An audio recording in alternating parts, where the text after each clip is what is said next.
Welcome to Simply Explained English. I am Lisa. And I am Eric. Whether you're just starting your English journey or looking to improve your skills, this podcast is perfect for you. So let's get started and make English easy. What are the words today, Eric? The first word today is back-to-back. Then we will continue with seldom and errand. Then to show up. And the final one is cut corners. Okay, let's start with the first word. The first word is back-to-back. Back-to-back. Back-to-back.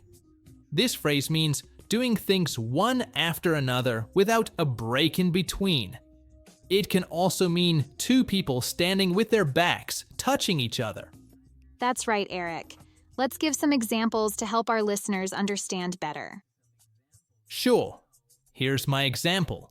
I had 3 meetings back-to-back today. It means that I had 3 meetings, one right after another, without any breaks between them. That's a good example. Here's mine. The athletes stood back-to-back to compare their heights. This means that the athletes stood with their backs touching each other to see who was taller. Great. Now, let's use back-to-back in a short dialogue. Are you ready, Lisa? Yes, I'm ready, Eric. Hey, Sarah, how was your weekend? It was busy, Jack. I watched 2 movies back-to-back on Saturday night. Wow, that's a lot of screen time. Which movies did you watch back-to-back? I watched The Lion King and then Frozen. It was a fun animation night. That was a nice dialogue, Lisa. It shows how we use back-to-back to talk about doing things one after another. Yes, it does. Eric, do you ever watch movies back-to-back? Sometimes I do, Lisa. Last month, I watched 3 Harry Potter movies back-to-back. It took almost all day. That's a long time. Did you take breaks between the movies? No, I didn't.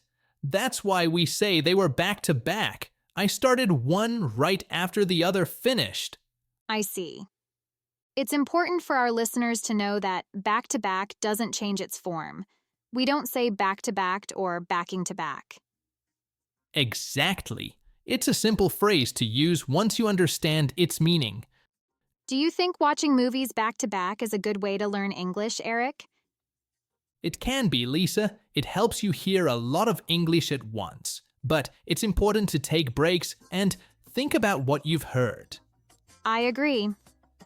Maybe watching one movie, taking a break to think about it, and then watching another would be better for learning. That's a good idea. You still get to enjoy 2 movies, but you have time to process the language. I agree, Eric. Well, that's all we have time for with back-to-back. Shall we move on to our next word? Yes, let's do that. Our listeners know how to use back-to-back correctly now. All right, our next word is seldom. Seldom. Seldom. Let's explore what seldom means, Eric. Seldom is an adverb meaning not often or rarely. We use it to describe things that don't happen very frequently. For example, I seldom eat fast food. Perfect. That means you don't eat fast food very often, maybe just once or twice a year. Yes, Lisa. Now, can you share another example? Sure thing. How about, my grandmother seldom uses the internet. That's a good one. It means your grandmother doesn't use the internet very often. She might prefer other ways of getting information or staying in touch. Now, let's talk about where to place seldom in a sentence. It usually comes before the main verb, but after auxiliary verbs like is, have, or can. For example, he seldom goes to the movies, or they have seldom visited us. Exactly. Now, let's listen to a short dialogue using seldom. Hey Sarah, how about going to the beach this weekend? That sounds nice. I seldom get a chance to go to the beach. Really? I thought you lived near the coast. I do. But I seldom have free time. I'm usually busy with work. Well, I'm glad you can make it this time. We seldom hang out these days. You're right. We should do this more often. That was great. Tom and Sarah used seldom several times. Yes, they did. Eric, is there something you seldom do? I seldom cook complicated meals. I usually stick to simple dishes. How about you, Lisa? I seldom wake up early on weekends. I love to sleep in when I can. Interesting. Do you think it's good or bad to do something seldom? It depends. Sometimes it's good to seldom do unhealthy things, like eating junk food. True, but it might be bad to do healthy things seldom, like exercising. You're right. I seldom think about it that way. Are there any habits you want to do more often? I want to read more. I seldom read books these days, but I'd like to change that. That's a great goal, Eric. Maybe we can start a book club and talk about books on our podcast. Awesome idea. We seldom talk about our hobbies here. Definitely. We should do that more often. Well, that's all the time we have for seldom. Let's move on to our next word. What's the next word, Eric? The next word is errand. Errand. Errand. Okay, let's explain what errand means. An errand is a short trip, to do a task or to get something. We often do errands to buy groceries, pick up laundry, or go to the post office. That's right, Lisa. Let me give an example sentence. I need to run some errands this afternoon. It means that I have a few short trips to make to complete some tasks this afternoon. Good example, Eric. Here's another one. She runs errands for her elderly neighbor. It means she helps her elderly neighbor by doing tasks like shopping or picking up prescriptions. Perfect. Now, let's talk about how to use errands. We usually use run with errands because it means to go out and do those small tasks. We can also use do errands as well, but we don't use make errands. Great. Now, let's listen to a short dialogue using our word errands. Hey, Emily, what are you doing this weekend? I have to run some errands on Saturday. I need to go to the bank and the grocery store. Oh, I see. I also need to run some errands. Maybe we can go together. Sure, that sounds like a good idea. We can help each other out. Great. Let's meet at 10 a.m. and get our errands done. That was a nice dialogue. John and Emily used the word errands a couple of times. Yes, they did. Now, Lisa, do you have any errands to run this weekend? Yes, I do. I need to pick up some dry cleaning and go to the pharmacy. How about you, Eric? I need to get my car washed and buy some groceries. Do you think running errands is fun or boring? I think it can be both. Sometimes it's nice to get things done, but other times it can be a bit boring. I agree. It depends on the errands. Shopping for groceries can be fun, but waiting in line at the bank is usually boring. That's true. Eric, do you ever run errands for other people?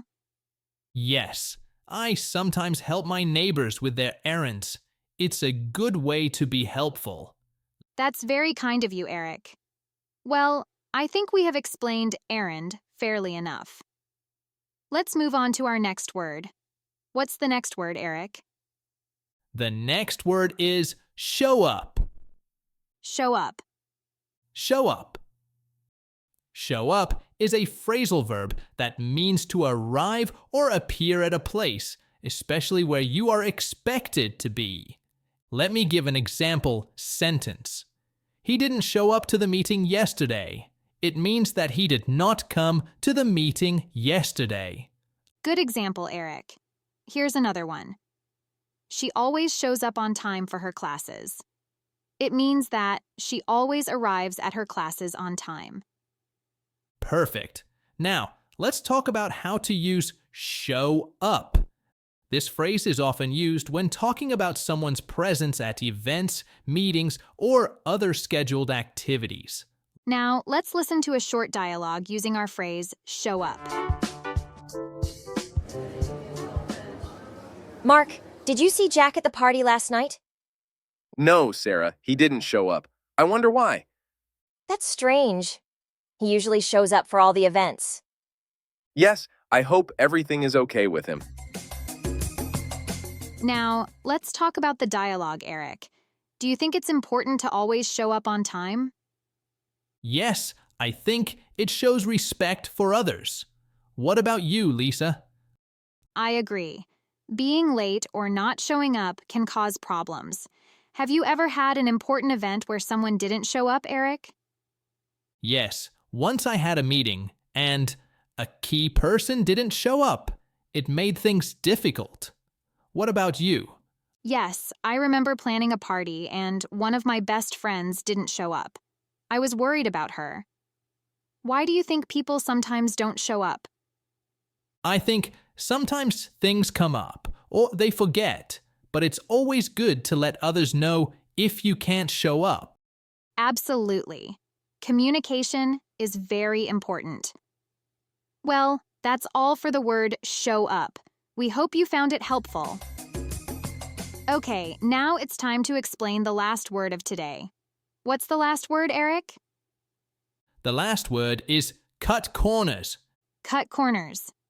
Cut corners. All right, let's explain what cut corners means. Cut corners is an idiom that means to do something in the easiest, cheapest, or quickest way, often ignoring rules or good standards to save time or money. Exactly, Lisa. Let me give an example sentence. The builder cut corners by using cheap materials. It means that the builder used low-quality materials to save money, even though it wasn't the best choice. Good example, Eric. Here's another one. If you cut corners on your homework, you might get a bad grade. It means that if you don't do your homework properly and just rush through it, you might not get a good grade. Good example. Now, let's talk about how to use cut corners. This phrase is usually used in negative situations, showing that cutting corners is not a good idea. Exactly. Now, let's listen to a short dialogue using our phrase, cut corners. Hey, Jack, have you seen the new office building? Yes, I have. But I heard they cut corners during construction. Really? How so? They use cheaper materials to save money. Now, there are problems with the plumbing. Oh no, that's not good. Cutting corners never ends well. That was a useful dialogue. Sophie and Jack used the phrase cut corners a couple of times. Yes, they did. Now, let's talk about cut corners. Do you ever cut corners? Sometimes, but I try not to. For example, I never cut corners when I'm cooking. I agree. Cutting corners can lead to problems. I never cut corners when it comes to my work. Do you think there are situations where it's okay to cut corners, Lisa? Maybe in small tasks where it doesn't really matter, like folding laundry. But in important tasks, it's better to do things properly. What do you think? I think you're right. It's important to do things well, especially when others depend on you. Remember, listeners, don't cut corners when you study English. It's good advice, Lisa. I totally agree with you. Okay, we have reached the end of today's podcast. That's it for today's episode. Thank you for listening to Simply Explained English. We hope you learned something new today. Don't forget to subscribe and like our videos. See you next time. Bye-bye.